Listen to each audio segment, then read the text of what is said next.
It's a much nicer day than it was the other day when we did the 5008. But today, we are doing Peugeot's 3008.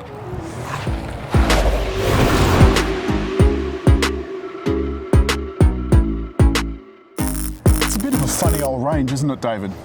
The Peugeot's range, yeah, but I like this one. I like it too. I think first up, this is a really nice colour. See, it's sort of sparkling in the sunlight, which, you know, some metallic paints just still manage to look flat. I think this looks sensational. Next, the grille. Have a look at that. I think this looks the best of all of them. And these LED lights have got built-in fog lights, and what they're doing... Oh, with the LEDs, they drop the power into them and make a lighter light out of it. It just sort of dims it. It uses the low beam to dim it to the point where they can actually use it without putting a different element in again.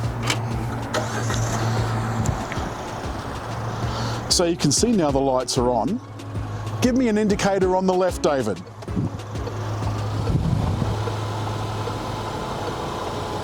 Which I think looks really great. Reverse. I, for one, think that this is very well equipped, though it is still very expensive. It's got a space saver tyre, which is not perfect, but I think probably better than just a pump. And we do have a split 60/40 rear seat setup with a ski hatch. In the back, there's also a 12-volt outlet and a light. And this is a way to lower, look at this, wacky-do, the seat. Now, if my bag hadn't been in the back, that would have gone all the way down. Like that. Like that. It's got a ski hatch, but it's only two-wheel drive. And that's the problem that I've got with this whole range, is that they are only front-wheel drive, and they're up against cars that are all-wheel drive. RAV4, RAV4 even has a hybrid, and they're around the same money. There's no side shield as there is in the 5008. That's not too bad. I think the front seat has given you plenty of room to drive with. Yeah, There's it has. a pouch.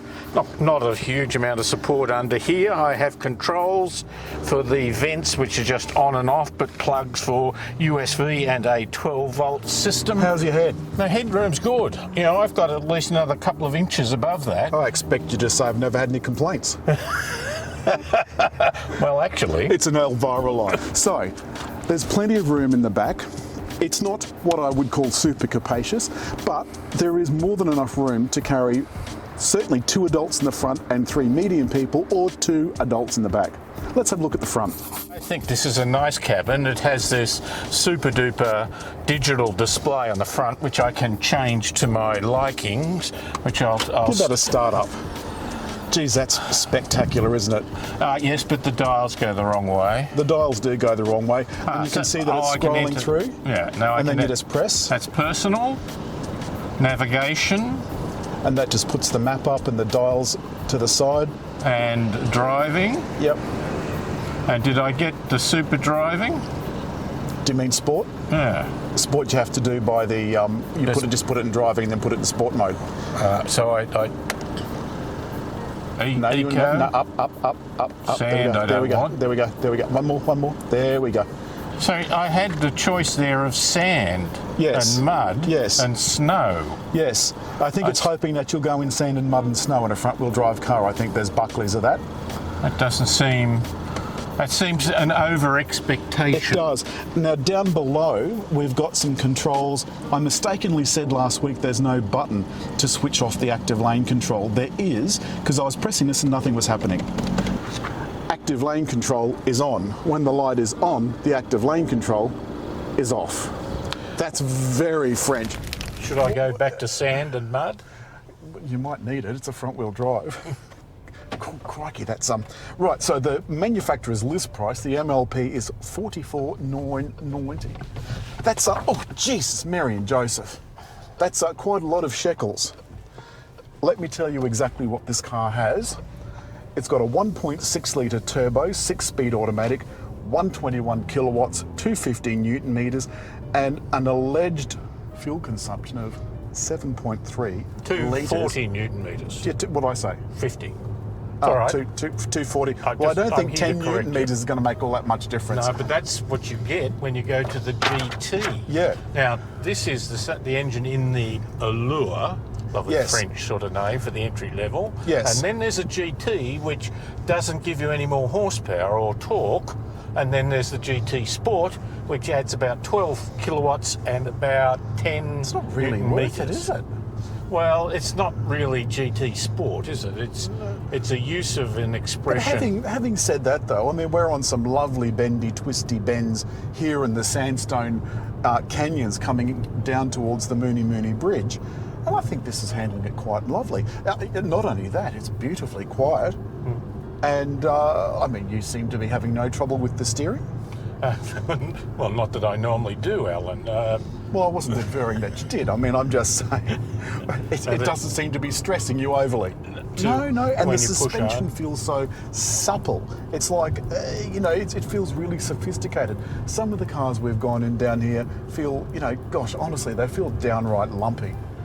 Now, some of those models that were in the UK, I think we saw, what did we see, 300 horsepower? Yeah, that's 220 kilowatts, yeah. It still wasn't an all-wheel drive. You get the sort of Renault effect there, where the front wheels, it's impossible to tie them Scramble for down safety. so tightly, particularly, I say, on a wet road. Because when we you have like it some- nice and taut. Nice and taut. And the thing is, when things get messy, in most modern cars, there's electronics to sort you out. And I think that's given people a false sense of security. But this does have lots of gadgets. It has a lot of safety features. The only one it doesn't have is rear cross traffic alert. It's a bit of a surprise. It's got lots of other stuff. So it's as well equipped as the 5008 that we had last week. But I do think that the cabin, because the cabin is more or less identical, I think the things that are different is the kind of suit-like material that I mistook for Alcantara on the dash and the doors. I think that looks very smart. I like your setup with the cockpit arranger. We went through that last week, so I'm not going through it again. So you can alter things like the park assist. Now this does have automatic parking. You might have noticed we've done a quick change. What I was going to point out was that this top row is where you have to go for the parking assist, which, I think is kind of an odd place. I'd rather have that just on a button. But I think it's one of those features that most people won't use. Automated parking. Frankly, if you can't park a car, David, you shouldn't be driving. When was the last time you used automatic parking? No, I only use it to show people who've got it. Oh dear.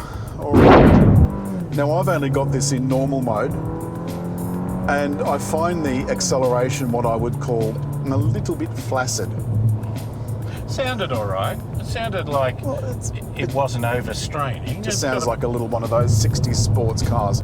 So while we're at 110 kilometres an hour, I want to point out that my cruise control is down here on this stalk. I just press it and now it's on.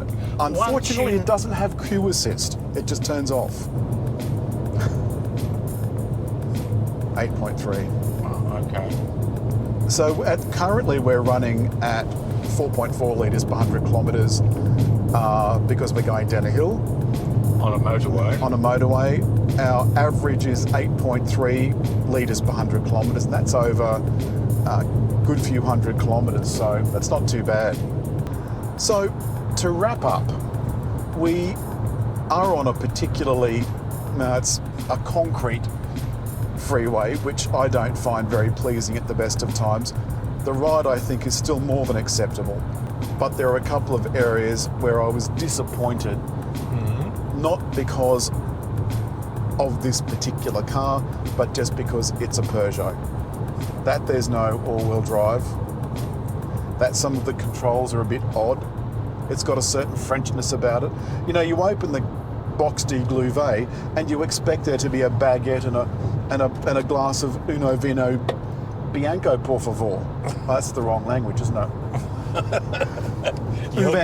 You're doing the talking. Un vin blanc, s'il vous plaît. It's a lovely car. It's a rather complicated range, in my view, to have two engines in the petrol range and one engine in the diesel range. But at least it's not like the UK that seems to have about 25 variants, some of which are hybrids. Oh, I think it's positioned in the Australian market. You don't want a lot of choice. You've got Do you think that they'd help having hybrids on offer here because they sold only 173 so far this year? But it would be an image maker for them. It would be saying we are embracing new technology. Whereas I think, in fact, these are great cars that are overlooked by most people because they're a little bit expensive. But that's neither here nor there.